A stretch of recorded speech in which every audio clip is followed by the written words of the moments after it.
Soral.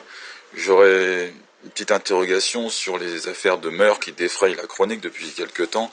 Je voulais savoir s'il y avait une congruence entre les affaires d'inceste et de pédosatanisme qui sortent aujourd'hui, les affaires Duhamel ou Berry, et la surexposition d'affaires privées entre hommes et femmes.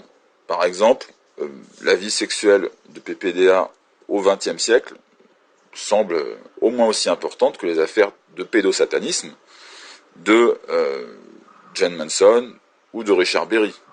Voilà. Et est-ce que tout ça, ça n'a pas un rapport, enfin, avec l'incarcération d'Hervé Ryssen qui dénonçait certaines pratiques de certains gens? Merci beaucoup pour votre travail. Là, je serais tenté de dire que la réponse est pratiquement dans la question. Alors effectivement, ce monsieur qui comprend bien les choses met le doigt sur ce qu'on appelle un contre-feu, hein, évidemment. Il y a d'un côté des affaires on va dire, de pédosatanisme et avec une dimension incestueuse qui ont à voir avec des réseaux de puissance et avec une certaine dimension communautaire. Enfin, on pourrait dire que c'est en fait ces élites issues de mai 68 qu'on pourrait appeler, en risquant quelques critiques, les réseaux, on va dire, judéo-gauchistes et affiliés, dont on découvre aujourd'hui à la faveur de combats intrafamiliaux, hein, c'est-à-dire de meurtre du père, c'est-à-dire d'enfants abusés qui dénoncent leurs parents, qu'on découvre effectivement que ce que je décris depuis 2002, c'est-à-dire le pédosatanisme de réseau est quelque chose qui existe et qui est très, très implanté au sommet de l'État français depuis 68 et puis qui a été encore renforcé, à mon avis, après l'arrivée de la gauche au pouvoir. Et on voit bien une chose en ce moment, c'est que ces réseaux, je dirais, judéo-gauchistes sont en train d'être remplacés par les réseaux nationaux sionistes. Hein, et donc là, je dirais qu'on a une espèce de passation de pouvoir et de liquidation de gens qui étaient sur une ligne qu'on pourrait qualifier de libertaire au sens le plus abusif du terme et qui sont remplacés par des gens qui sont plutôt sur une ligne plus droitière. On va dire que c'est le remplacement de Cohn-Bendit, donc du pédophile Cohn-Bendit, par, on va dire, le sioniste, comment dirais-je, Golnadel. Hein, et on a un petit gain dans ce transfert de pouvoir, c'est que, disons qu'on a des pédophiles remplacés par des partouzards. Hein, c'est-à-dire que nous avons des pédophiles comme Cohn-Bendit qui sont remplacés par Golnadel et Zemmour, qui ont quand même comme point commun tous les deux de ne pas être pédophiles et sans doute très anti-pédophiles, ça je veux bien le porter à leur crédit, mais qui sont des partouzards. Hein, voilà. Quand je dis ça, j'ai les biscuits, donc je suis inattaquable. Et d'ailleurs, libre à eux. Hein, voilà. Donc c'est assez drôle de remarquer qu'on a un transfert de pouvoir de juifs de gauche à juifs de droite et que le petit gain pour nous, les gentils, c'est qu'on passe de pédophiles à partouzards et c'est vrai que c'est quand même un peu moins grave. Hein, voilà. Alors après, il y a la création de contre-feux, effectivement, puisqu'on voit quand même une série d'affaires qui sortent et qui sont quand même dans la continuité de ce qu'il y a déjà aux États-Unis, hein, l'affaire de Woody Allen et autres. Et le contre-feu, c'est de sortir PPDA, où là, on n'est pas dans de la pédophilie et de l'inceste, que je sache, on est plutôt dans les privilèges des people quant à une sexualité hétérosexuelle un peu, comment dirais-je, quantitative, hein, qui n'a rien à voir avec, je pense que PPDA, ça n'a rien à voir avec, par exemple, Richard Berry, mais là, on est dans une peut-être stratégie de contre-feu et d'amalgame, et ce contre-feu et cet amalgame est autorisé par quelque chose qui s'est mis en place depuis le livre de la jeune Segura qui attaquait Matzneff, même si Matzneff a malheureusement les deux casquettes, hein, on ne va pas revenir là-dessus, c'est-à-dire la question du viol rétroactif qui s'appuie sur un concept nouveau et très très dangereux, qui est la question du consentement et de l'emprise. En réalité, aujourd'hui, on est en train de valider le viol rétroactif par la notion d'emprise, c'est-à-dire si on veut résumer, hein, enfin être objectif, des jeunes femmes qui sont fascinées par des célébrités, ce qui est classique, hein, c'est le concept de prince charmant, et qui sont en demande d'amour auprès de personnages qui effectivement, elles demandent à être séduites et elles sont séduites au sens classique, c'est-à-dire baiser et après abandonner, ce qui est assez logique. Et puis des années après, à la faveur de la jurisprudence Segura, décidant qu'avec le recul, elles étaient quand même des gourdes un peu fascinées qui se sont fait baiser par des types qui les ont un peu baratinées pour leur donner ce qu'elles demandaient, mais finalement pas plus, c'est-à-dire les baiser une ou deux fois et après passer à autre chose.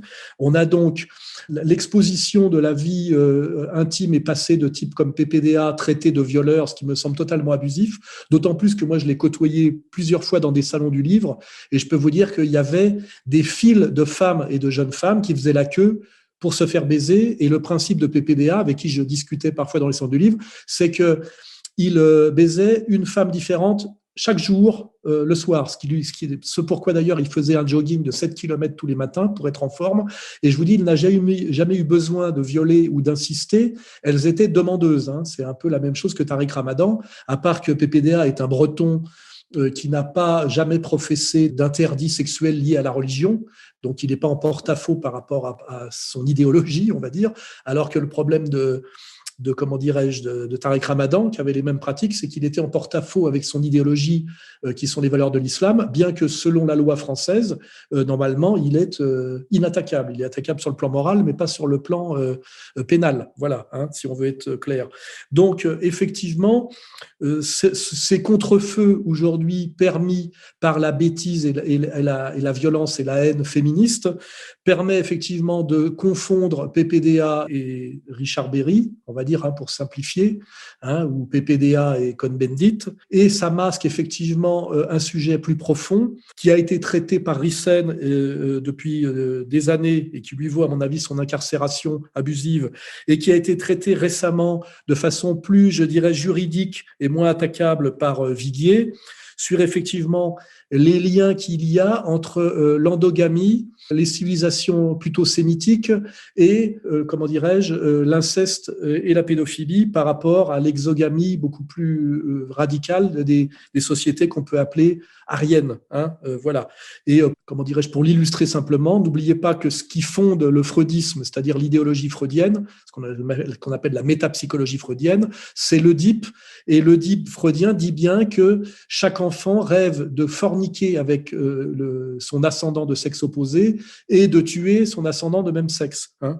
Et ça veut bien dire que, selon le freudisme, qui est une idéologie juive, c'est d'ailleurs revendiqué par les juifs eux-mêmes, même si aujourd'hui ils le revendiquent un peu moins fort, l'inceste est au cœur, je dirais, de la structuration psychologique de la famille. L'inceste est à la demande de l'enfant, c'est ça qui est prétendu. Hein. Et le freudisme a prétendu faire de cette pathologie, selon nous, et qui est liée à l'extrême endogamie du judaïsme, notamment du judaïsme talmudique d'Europe centrale, a prétendu faire de cette pathologie un universel. Voilà. Et donc, je pense que la pédophilie gauchiste des années post-68 tardes est beaucoup liée au freudisme et beaucoup liée à un mensonge qui est de faire croire qu'une tendance consécutive à l'endogamie d'un certain judaïsme du shtetl était une norme universelle et une norme bénéfique. Hein, voilà. Donc, c'est ça le vrai sujet de réflexion. Hein. Et effectivement, ça nous oblige à faire le lien entre la validation de l'inceste et de la pédophilie par un certain judaïsme talmudique. C'est absolument démontré et vérifiable. Et effectivement, c'est très gênant de révéler cette, vérité, qui était d'ailleurs une vérité revendiquée à la fin des années 60-70. On a tous les exemples pour le vérifier. Et aujourd'hui, il faut le masquer puisque l'époque a changé. Et comme on peut pas vraiment le nier, eh ben, il faut l'amalgamer avec effectivement les affaires de sexualité, de personnages socialement dominants qui nous amènent effectivement à les histoires d'accusations pour viol rétroactif de PPDA. Voilà. Donc là, c'est toujours pareil. Il faut faire tout un travail de sociologie historique pour démêler tout ça et ne pas aboyer, je dirais, de manière caricaturale sur gentil, méchant, vrai, faux. J'ai essayé de faire ce travail dès l'affaire Matzneff parce que je voyais à peu près où ça voulait en venir et vous verrez qu'une fois de plus, j'ai eu raison et que c'est pour ça qu'à l'époque, j'avais essayé de freiner un peu les jugements à la porte-pièce et hystériques d'une Marion Sigaud qui, en fait, ne réfléchissait pas sur la complexité sociale et politique du sujet, mais essayait de régler des comptes personnels. Il faut au maximum dans la vie et éviter de confondre règlement de compte personnel et vision, je dirais, politique d'altitude. Voilà, c'est ce que je m'efforce de faire, même si on part toujours de soi, ça on peut pas le nier, mais il faut après essayer de monter de ces petits problèmes personnels à des analyses qui ont une valeur un peu plus universelle. Voilà, c'est ce que je viens d'essayer de faire devant vous, une fois de plus.